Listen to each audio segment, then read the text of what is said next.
What is up, everybody, and welcome back to the Underdog podcast, episode 12. Going to be a little different today. There's some big news in the NFL that I'm covering today, and then there's two things that I really want to talk about this weekend. So we're going to talk about the CJ Henderson trade, Josh Gordon being reinstated and being signed, and then we're going to talk about Urban Meyer and Matt Nagy. So I'm gonna do Gordon first, and then CJ Henderson, kind of tie that into Urban Meyer, and then finish up with Matt Nagy. So the Josh Gordon signing for the Chiefs, I think, is a great move because honestly, I think he's probably their third best playmaker on the roster as of right now, getting signed. He's obviously not the most reliable guy because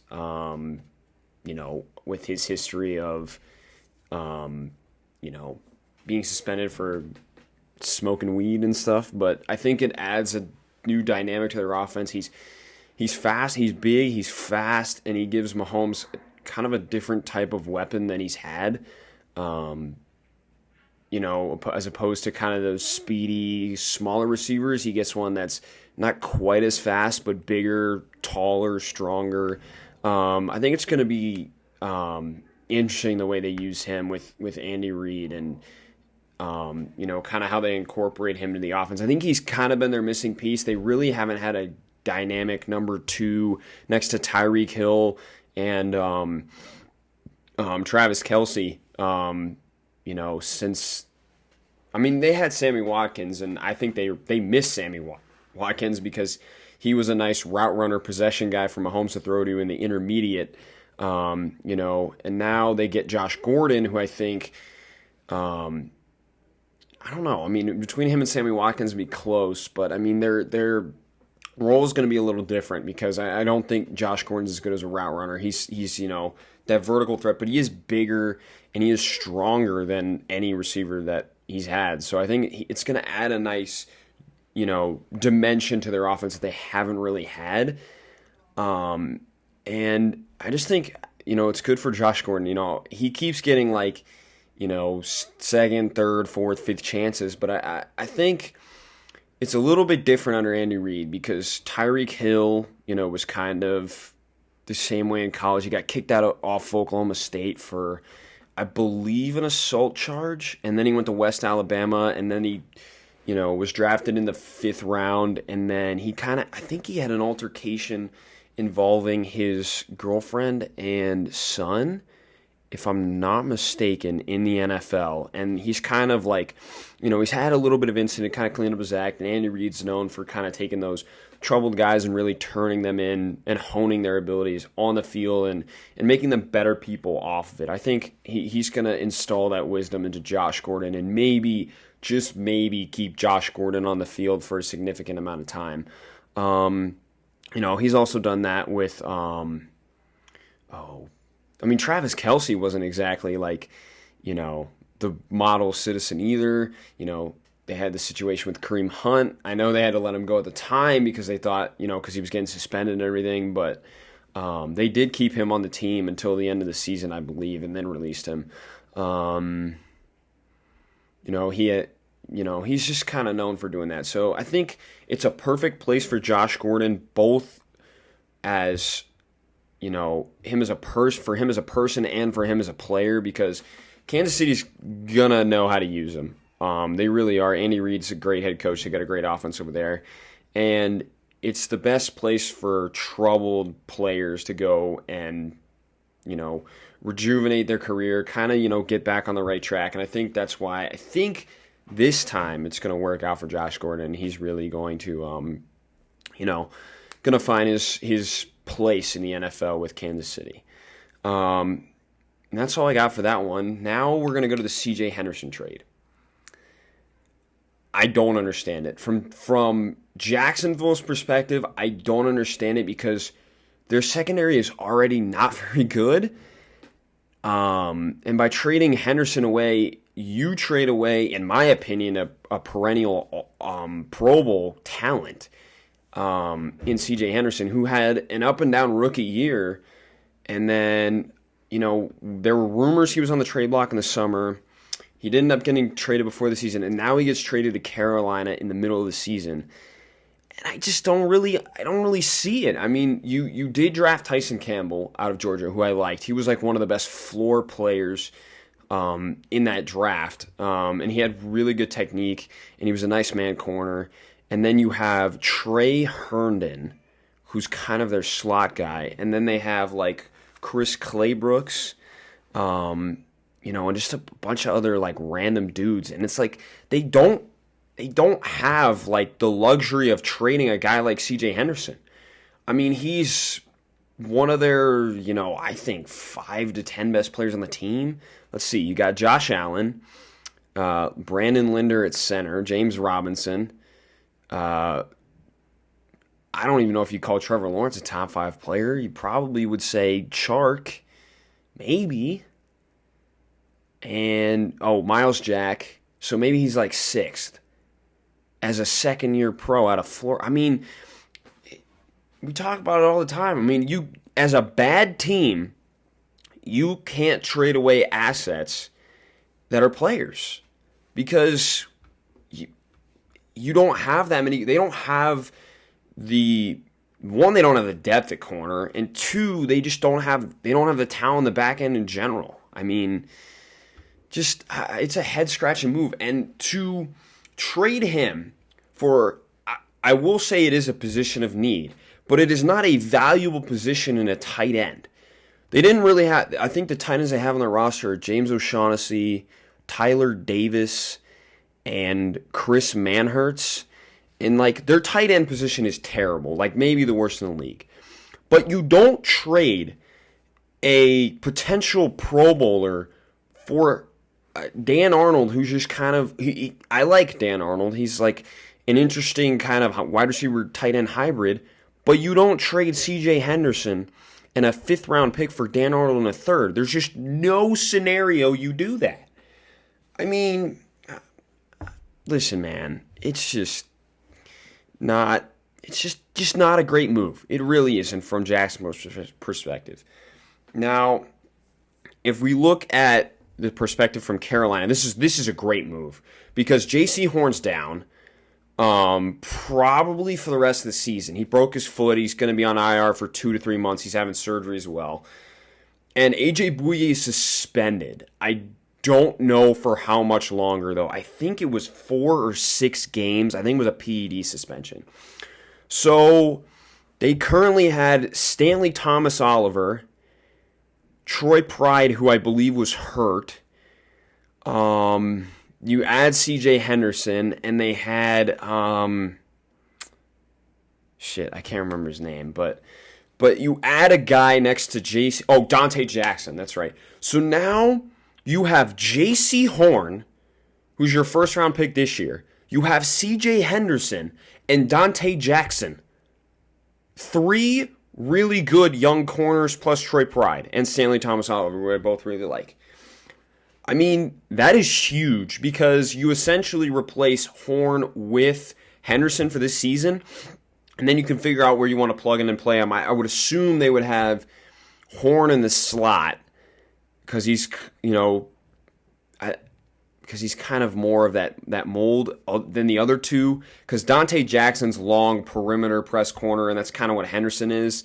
So I would think they'd move Horn inside, but it's just a great move from the Panthers, whose defense is already, like, right now on pace to be the best in the league, like, stats-wise after 3 weeks. But it's just a great move. It's just David Tepper and Matt Rule and all those guys over there in Carolina, they know how to build a winning football team, and they're doing it with moves like this, where you trade Dan Arnold, a non-valuable position in tight end. I mean, at least, in Joe Brady's offense, it's not really that valuable, for a way more valuable position in CJ Henderson and a position that you are, you have a lot of injuries at and are not very deep. It's a great, great move by the Panthers.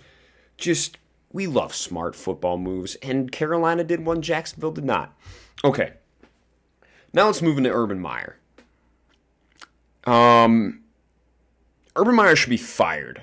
Let's just be blunt. Urban Meyer should be fired after 3 weeks as Jacksonville's head coach because he clearly doesn't know how to be an NFL coach at all. He doesn't know how to construct a roster.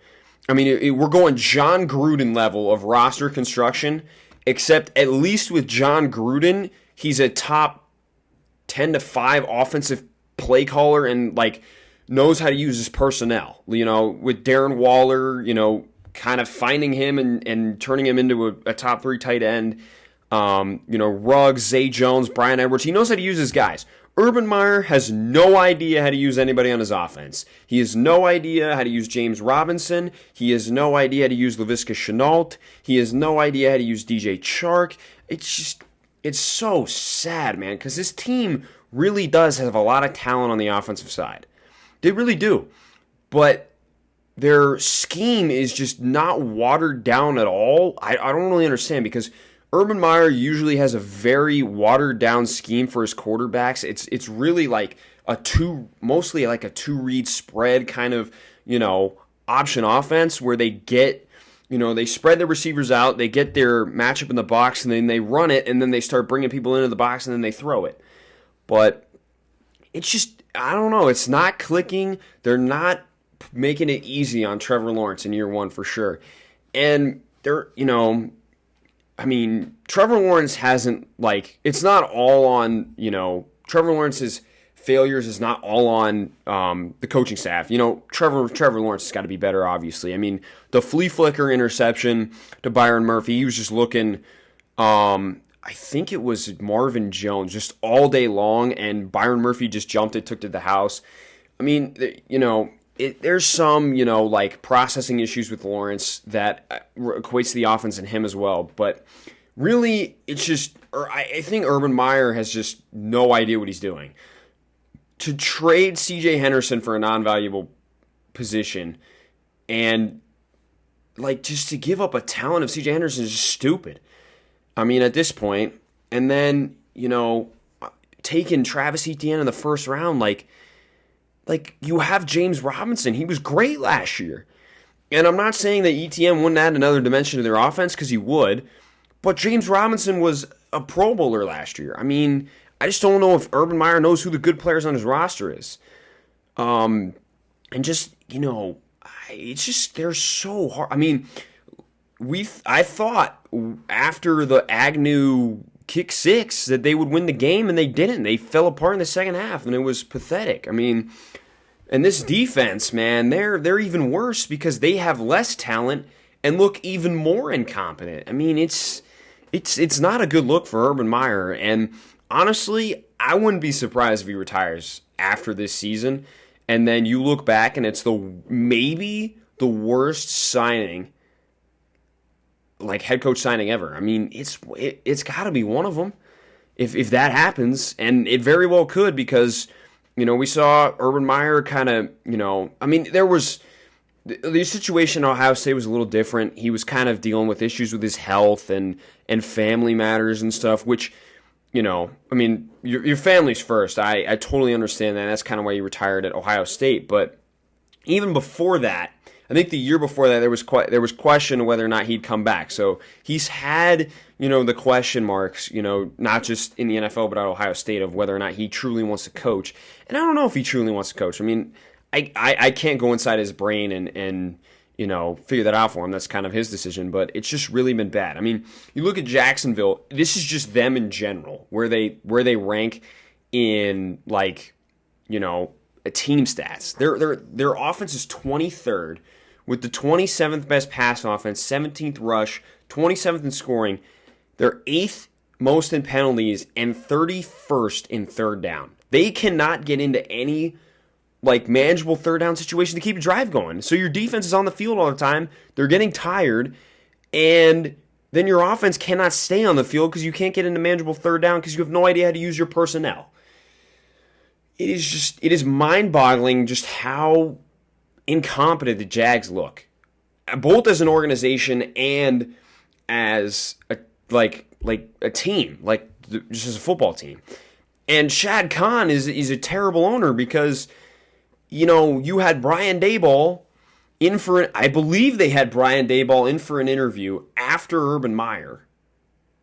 Or I'm pretty sure they had him in for an interview. I don't know exactly. Up in Buffalo, who had revived Josh Allen, the year last year, I guess, is what I'm trying to say. The year prior. That's what I meant.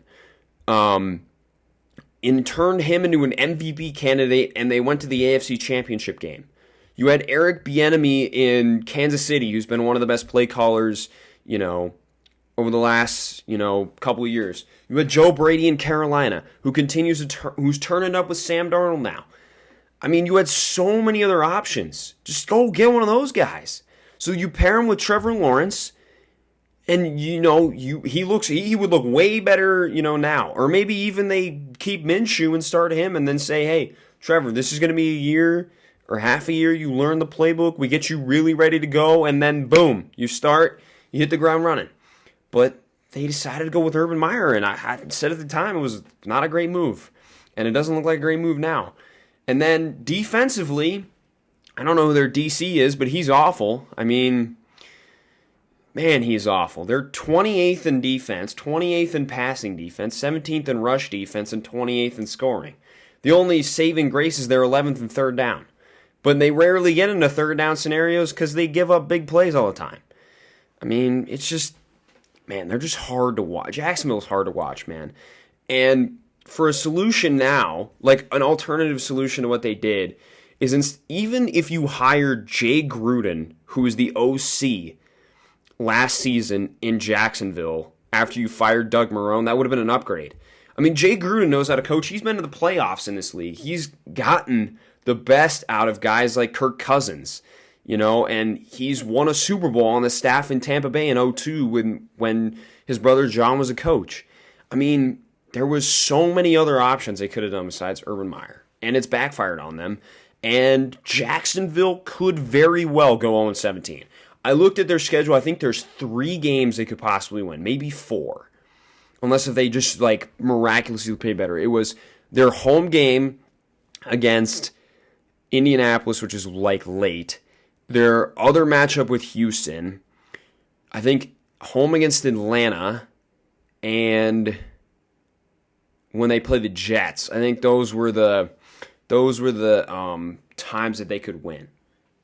And maybe against Miami. I don't know yet, but they might very well go 0-17 and Urban Meyer may get fired. We'll see.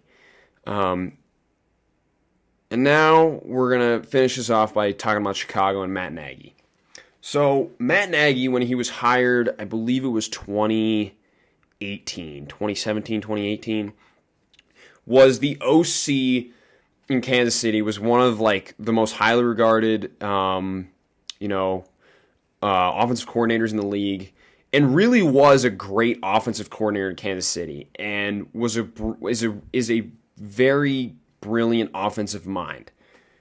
And the first year he was coach, the first 2 years, the first year when they signed Mike Glennon to a bigger contract, and then they stopped playing him after 3 games and went to Trubisky. That first game with Trubisky, when he dialed up that 2-point play with the Trey Burton kind of option type stuff, that's the Matt Nagy they need, is the creative play caller Matt Nagy, who is putting his quarterback, who Trubisky at the time was regarded as a first-round guy, but was kind of, we didn't really know where he was because he only started 13 games in college. And he didn't really have the experience. They went 8-5. And he was really kind of unknown, and we knew he needed a lot of work in the processing game. And the good thing about Matt Nagy was he simplified the offense to where Mitch Trubisky could make throws and, just simplify the offense. Just made it kind of like a college offense, like backyard football, where he's dialing up, options, dialing up just interesting play calls, trick plays. That's the Matt Nagy we have not seen since they made the playoffs, and Cody Parkey, I think it was Cody Parkey, missed a field goal against Philly. We have not seen that since then. And it really goes to show you that Mitch Trubisky wasn't the problem in Chicago, because I genuinely think Mitch Trubisky's Pro Bowl season, he could have kept doing that had they stayed with that similar type of game plan where it's, hey, let's game manage, run the football with David Montgomery, get Mitch Trubisky on the move, and get the ball into the hands of Allen Robinson and, the rest of those guys. But they didn't do that. And the best example I have was 2019. They're playing Minnesota, and Trubisky's coming off a shoulder injury. He was out a couple weeks. And, Minnesota's got a pretty good pass rush. They had a pretty good pass defense then. It's when they still had Xavier Rhodes and Trey Waynes and those guys. And they decided, and it was to Trubisky's throwing shoulder for more context, they decided to run the ball, I think it was 7 times with David Montgomery. And they threw it like over 50. And I'm like, and they lost the game by, I want to say it was like 6 points or 10 points, something. It was, they didn't lose by that much. But I criticized them after that game. I was like, how can you throw the ball 50 times with a guy who just had I think it was a sprained AC joint, and you have one of the better backs in the league and David Montgomery in the backfield, and you run it 7 times? Like, it's just this stuff. And where I'm going with this is what happened on Sunday to Justin Fields. And that offense I put maybe 5% blame on Justin Fields, because they put him in a position to fail, or they were incompetent enough to not build a game plan around Justin Fields. Because in the 20 dropbacks Justin Fields had against one of the best pass rushes in the league in Cleveland, they decided to block 5 straight up 5-on-5, 13 of the 20 times, and they chipped with a tight end, I think 3 times. So 16 of the 20 dropbacks, they had 5 guys protecting. Again, and right now Chicago is like a bottom 5 O-line. That is just inexcusable, the fact that they did that. And they had 2 designed QB runs. Like, you have a mobile quarterback. You have one of the best athletes of the quarterback position. I saw it firsthand. I saw Justin Fields' first game ever at Ohio State against Florida Atlantic. And you could see that he was the best athlete on the field then, and he's one of the best athletes on the field now as a rookie. And you don't let the man do what he does best and create with his legs. You don't get him on boots, on rollouts, on any of that. Like, I don't know what game plan that was, but it was like, I don't know how they thought they were going to win the game with that game plan, honestly. And they deserve to lose. And Matt Nagy deserves to be fired for that, because how can you not put your players in the best position to win as an NFL head coach? It is, like, inexcusable. Your job is to develop a game plan to put your players in the best position to win and succeed. And if you don't care, why the hell are you head coach? Why the hell are you head coach? Why isn't Eric Bieniemy or any of those guys I talked about earlier in your position? It's just inexcusable, man. And it's been happening for the last, 2 years. They really just have not looked good on offense. And I blame it on Matt Nagy. I really do. It's awful, man. He needs to be fired immediately. They're 32nd in offense with under 200 yards a game. How are you in the NFL under 200 yards a game? I understand you played the Rams, great defense. I understand you played the Browns, great defense. And you played Cincinnati, whose defense is looking pretty good. But you have to be able to move the football. Like, you're an NFL team. You're supposed to be able to move the football. They're 32nd in total offense. They're 32nd in passing yards with under 100 yards per game. How? In Pee Wee football, when you throw once every 4 plays, on the teams I played on, we averaged more than 90 passing yards a game. I mean, seriously. That's awful, man. That is awful. That's probably the most mind-boggling stat I've ever seen in my life, is 90.7 passing yards a game through 3 weeks. And I know it's only 3 weeks, but what the hell, man? Figure out something else if it's not working. Like, seriously. I mean, they're 20th in rushing. That's like the only good part of this. They're at 101 yards per game. They're 31st in points scored with 13.3. The only one worse is the Jets with like 6.7. And that's the Jets. I mean, the Jets are a dumpster fire, but the Chicago is too. And they're 28th in third down because they can't get in manageable third down situations.